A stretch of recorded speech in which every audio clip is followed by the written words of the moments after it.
এই ভিডিওটি শুধুমাত্র বিনোদন, শিক্ষা ও তথ্য সম্প্রচারের উদ্দেশ্যে তৈরি। এই ভিডিওতে ব্যবহৃত তথ্য ও চিত্রগুলি বিভিন্ন চ্যানেলের বিশ্বস্ত উৎস থেকে নেওয়া। এখানে ব্যবহৃত তথ্যাবলী ও চিত্রসমূহের সমস্ত কৃতিত্ব সেই মূল উৎসেরই প্রাপ্ত। আপনাদের যদি কোনো প্রশ্ন বা আপত্তি থাকে তাহলে নিচে কমেন্ট করে আমাদের জানাতে ভুলবেন না।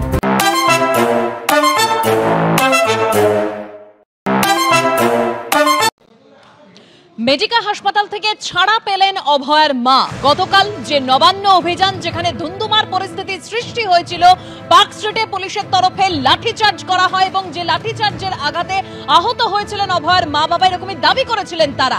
তারপর তাদেরকে মেডিকা হাসপাতালে ভর্তি করা হয় এবং আজ কিছুক্ষণ আগে মেডিকা হাসপাতাল থেকে ছাড়া পান অভয়ের মা। কেমন রয়েছেন তিনি, সরাসরি আরো তথ্য আপনাদের সামনে রাখবো। সন্দীপ সরকার আমাদের প্রতিনিধি রয়েছেন আমাদের সঙ্গে। সন্দীপ,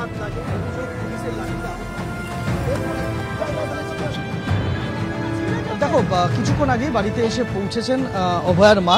তাকে ভর্তি করা হয়েছিল যে হাসপাতালে, সেই হাসপাতাল থেকে তাকে ছেড়ে দেওয়া হয়েছে।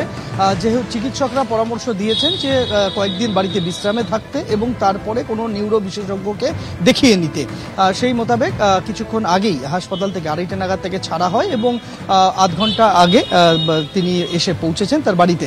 এবং তার পরিবারের তরফ থেকে যে অভিযোগটা করা হয়েছিল যে হাসপাতাল ভর্তি নেয়নি, তাকে প্রথমে ভর্তি নেওয়ার কথা বলা হলেও পরবর্তীতে তাকে হাসপাতালে ভর্তি নেওয়া হয়নি এবং সেটা কোনো চাপের কাছে নথি স্বীকার করে হাসপাতাল কর্তৃপক্ষ এই পদক্ষেপ নিয়েছেন। আজকে বাড়িতে ফেরার পর কিন্তু অভয়ার পরিবার আরও একটি অভিযোগ তুলল। সেই অভিযোগটি হচ্ছে যে গতকাল ঘটনা কিভাবে ঘটেছিল, কিভাবে তার মা আহত হয়েছিলেন, সেই সম্পর্কে হাসপাতাল সুপারের কাছে একটি লিখিত বিবৃতি তারা দিয়েছিলেন, যেখানে তারা উল্লেখ করেছিলেন যে র্যালিতে পুলিশের হাতে আক্রান্ত হয়েছেন তিনি, এই মর্মে উল্লেখ করেছিলেন আহত হওয়ার কারণ হিসেবে।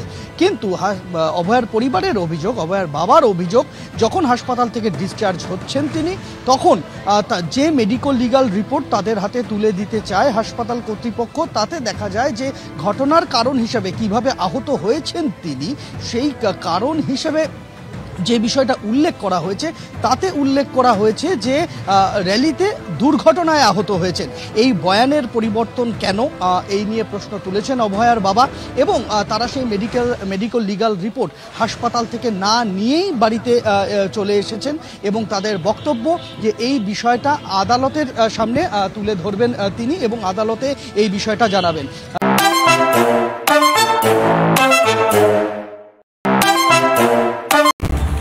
বিচার চাইতে গিয়ে আক্রান্ত অভয়ের মা। অভয়ের মা গুরুতর আহত, সরব তামান্নার পরিবার। মমতার প্রশাসনকে ধিক্কার তামান্নার মায়ের। কিছুদিন আগেই নিজের সন্তানকে হারিয়েছেন, তাই সন্তান শোক তিনি ভালোভাবেই জানেন, আর সেই কারণে তিনি পাশে দাঁড়িয়েছিলেন অভয়ের মায়ের। মেয়ের বিচার চাইতে গিয়ে আক্রান্ত অভয়ের মা তামান্নার মায়ের সঙ্গে কথা বলেছিলেন আমাদের প্রতিনিধি। ঠিক কি জানালেন তিনি, শুনবো। পুলিশের এটাই তো কাজ। পুলিশ ওই বাড়িটা যদি ওই গুন্ডা দুষ্কৃতীদের মারতো, তাহলে আজকে আর এই এত মানুষ, এত অভয়ের মাকে পথে পথে বেড়ানো, তামান্নার মাকে রাস্তায় বেড়াতেই হতো না। কিন্তু পুলিশ ওটা না করে, পুলিশ আবার যে কন্যা হারিয়েছে, কন্যাহারা মা কেঁদে কেঁদে বেড়াচ্ছে, তাকেই মেরে আবার আক্রান্ত করে দিচ্ছে। তো ওটা তো সম্পূর্ণ পুলিশের দোষ, আর সম্পূর্ণভাবে মমতা দির জন্য এগুলো পাওয়ারগুলো মমতা দির যে পাওয়ার দিয়ে রেখেছে, মমতা দির সেই পাওয়ারের জন্য আজকে পুলিশ এত করছে। তো সেই পুলিশকে আমি ধিক্কার জানাই যে পুলিশ মেরেছে, জেনে বা অজানে জেনে মেরেছে। আমি বলবো ভাইয়ের মাকে দেখতে পাচ্ছে, দেখেই মেরেছে। তো সেই পুলিশকে আমি ধিক্কার জানাই। সেই পুলিশ হওয়া তার যোগ্যতা না, তার ডিউটি একদম, তার কোনো ট্রেনিংই নেই সে পুলিশ।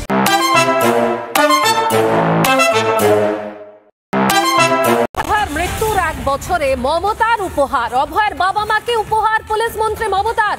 অভয়ের মায়ের ওপরে লাঠিচার্জ পুলিশের মারে জখম অভয়ের মা। মারধর করা হয়েছে অভয়ের বাবাকেও। শারীরিক অবস্থা স্থিতিশীল হলেও আইনি পথে যাওয়ার ভাবনা অভয়ের পরিবারের।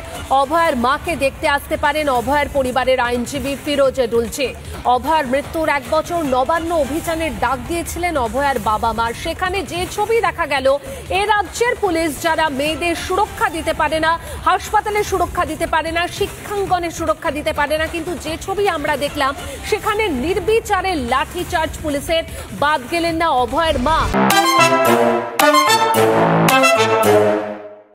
কলকাতা বিমানবন্দরের কাছে চলন্ত বাসে আগুন, সরকারি এসি বাসে আগুন, দমকলের একটি ইঞ্জিন আগুন নিয়ন্ত্রণে আনে। বাসে 25 থেকে 30 জন যাত্রী ছিলেন। আগুন লেগে ক্ষতিগ্রস্ত হয়েছে এই এসি বাসটি। সরকারি এসি বাসে আগুন লেগে যায়। কলকাতা বিমানবন্দরের কাছে এই চলন্ত বাসে আগুন লেগে যায়।